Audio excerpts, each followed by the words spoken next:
Hello everybody, my name is Ian Kirkpatrick. I'm an author, robot, and loin streamer, and today we're going to cover some more news items that have come up in the last week, or the ones that I have in my backlog that I wanted to discuss with you guys and get your opinions on. So before we get started, number one, if you enjoy what I do on this channel, please remember to like, share, and subscribe for more. Number two, if you would like to be featured on the channel, check out the links down in the description below. Lemoi is the monthly prompt contest where I give you guys a prompt. You write a story or submit a story that fits the prompt, and then the first video of the month is devoted to you guys, probably unless it's on a Saturday. Number two is the Fresh Meat feature, where if you are an indie author and you have a book out there, submit your first chapter and your cover, and I'll read them on the channel, and hopefully new readers will find your work. The third thing to mention is if you would like to read and roast any of my books, they're all available at your favorite book retailers or your library upon request. And I have a new one coming out in October, so keep your eyes open. It should be or is already in ARC readership somewhere, maybe. Follow me on social media for the updates on that, because you'll get those updates a lot faster than you will on YouTube videos. So with that said, that's everything. Let's jump into the stories. We're starting with something a little more serious than normal here. Last week you may have heard that the author of the Satanic Verses, Salman Rushdie, was stabbed on stage in New York. Now, he was just at an event when somebody ran at the stage with a knife and stabbed him. There was no motives at the time of the charge. There may be more information on the motive and the attacker by the time this video comes out, so keep your thoughts open to that for when I'm recording this. The more information on Mr. Rushdie is he is an Indian-born novelist catapulted to fame with Midnight's Children in 1981, which went on to sell over 1 million copies in the UK, but his fourth book in 1988, The Satanic Verses, forced him into hiding for 9 years. The surrealist postmodern novel sparked outrage among some Muslims who considered its content to be blasphemous and was banned in some countries. A year after the book's release, Iran's supreme leader, Ayatollah Khomeini, called for Mr. Rushdie's execution. He offered $3 million reward in fatwa, a legal decree issued by an Islamic religious leader. The bounty over Mr. Rushdie's head remains active, and although Iran's government has distanced itself from Khomeini's decree, a quasi-official Iranian religious foundation added further $500,000 to the reward in 2012. The British-American citizen, who was born to non-practicing Muslims and is an atheist himself, has become a vocal advocate for freedom of expression and defending his work on several occasions. Salman Rushdie has faced death threats for more than 30 years since the publication of the Satanic Verses. Mr. Rushdie said that the main thrust of his novel was to examine the immigrant experience, but some Muslims were offended by portrayals of the Prophet Muhammad and the questioning of the nature of the revelations of the Quran as the Word of God. The Satanic Verses was banned first in the author's country of birth, India, and several other countries before Iran's Khomeini issued his infamous fatwa. The fatwa called for the killing of anyone involved in the publication of the book and offered rewards to those who took part in the murders. That fatwa has never formally been rescinded. Surprised by the widespread nature of the protests, Salman Rushdie apologized to Muslims but went into hiding for much of the next 10 years. Though the writer had escaped his physical harm until now, others associated with the book had not, with his Norwegian publisher having been shot and seriously wounded in the early 90s and a Japanese translator stabbed to death. When Mr. Rushdie was knighted in 2007 by the Queen, it sparked protests in Iran and Pakistan, where one cabinet minister said the honor justified suicide attacks. Several literary events attended by Mr. Rushdie have been subject to threats and boycotts, but he continued to write. His next novel, Victory City, is due to be published in February of 2023. So just an update on that from when it was posted, but according to something posted a day after he was stabbed, he did go into surgery. He was on a ventilator, but it looks like he was taken off the ventilator and is on the road to recovery. So hopefully Mr. Rushdie will be recovering in the next couple of days and will be back to health in no time. So there's that. Both of these links will be down, and all of the links today will be down in the description below if you would like to further read on any of them. The next story is more specifically a review or response to the new slasher movie They Them, because I think this is relevant with some of the things we've talked about on this channel, like the response to the toxic trope toxic tropes that I did for Jenna's video, and some of the times where we've talked about it with like Alexa Dunn's work, or just the rules surrounding what you are and are not allowed to write and who you are not allowed to harm. So I think this is an interesting way to get into this discussion of like, where do all of those rules lead into? Now, I don't know if you know much about this movie, but we're going to learn about some of it together, other than obviously Kevin Bacon is in it. Is They Them a slasher movie that refuses to kill its diverse LGBT cast? The film is set in a fictional gay conversion camp where numerous LGBT youth are sent by their parents to make them normal again. Kevin Bacon plays Owen Whistler, the camp leader who wants to help these kids find themselves rather than fix them. After a bumpy introduction, the campers settle into their cabins as they prepare for their one-week conversion experience. Things are going well for everyone until they realize that there's something off about what the camp is presenting the way the camp is presented.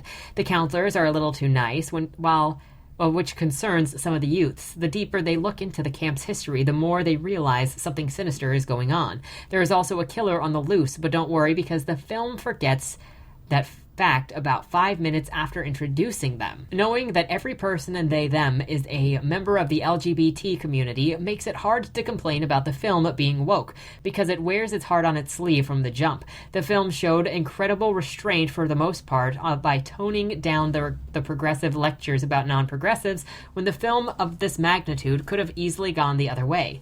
The LGBT characters avoid being obnoxious as personalities, so even when their conflicts are melodramatic, you can embrace them as characters that are going through personal things, who just want to have fun while being treated like normal people, which is great, because with slashers, you really want to have, like, there's a fine balance of camp.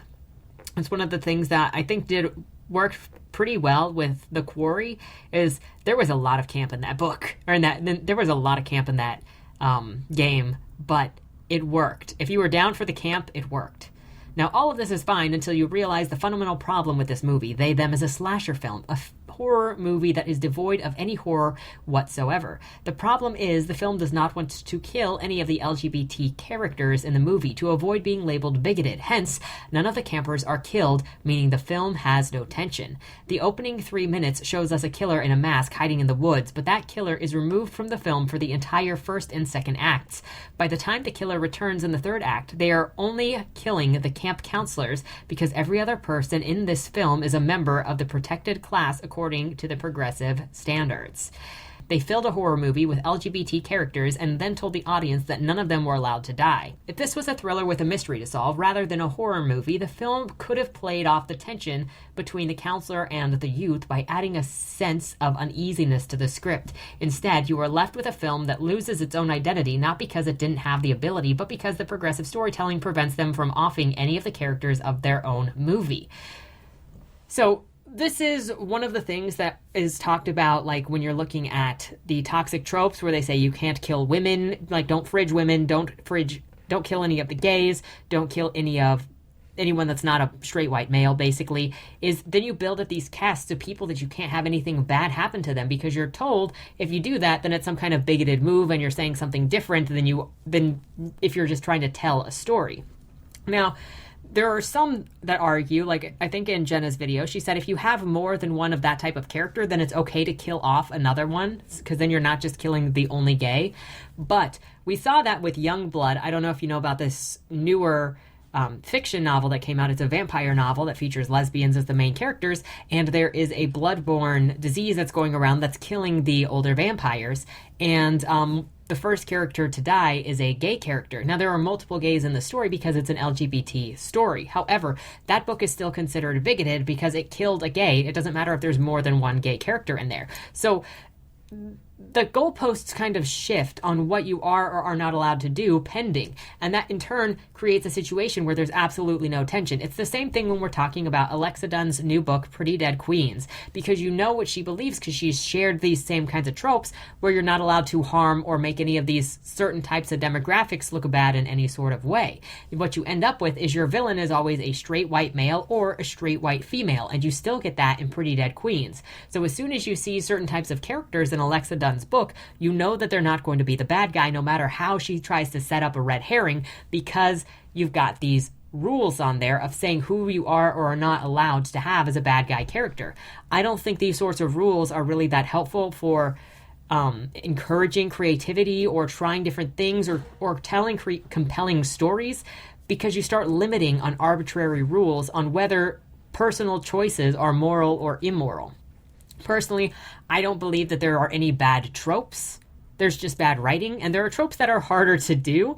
Like, I'll talk about some of the tropes that I really, really hate and I've never seen done well, but I won't put it past that there is some way to do those tropes well somewhere. Like, I think the man-hating trope, I can't stand. I've never seen it done well. I can't I can't put it into exact words right now, but I literally mention it every time it's in a book. But I really don't hold on to tropes, so it gets hard for me to really remember what they are until I'm experiencing them.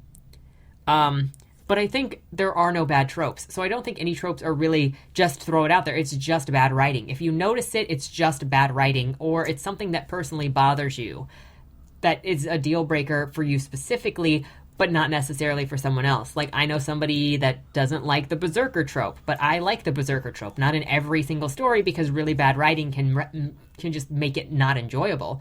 But something having the berserker trope is not going to ruin the story for me, where it may ruin the story for somebody else. So there's stuff like that. And so I'm not saying none of the tropes as pertain to this are bad. I'm not saying that any of the tropes pertaining to this are specifically bad.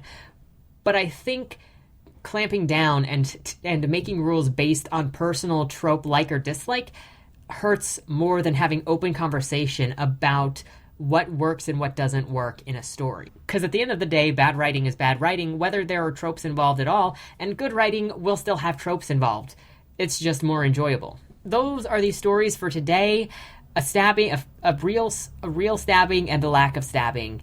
Let me know what your thoughts are with the tropes of that you put in stories and what you're allowed to do. And also, if you have any comments about Salman Rushdie, have you read the Satanic Verses? What are your thoughts on what's going on with that situation?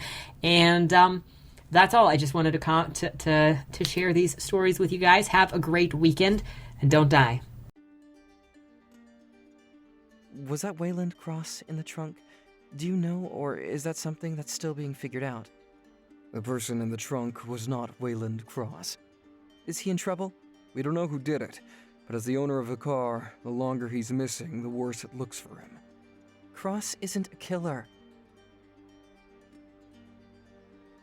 For the last couple of years, the average number of murders in Baltimore has been over 300, and it's been going up.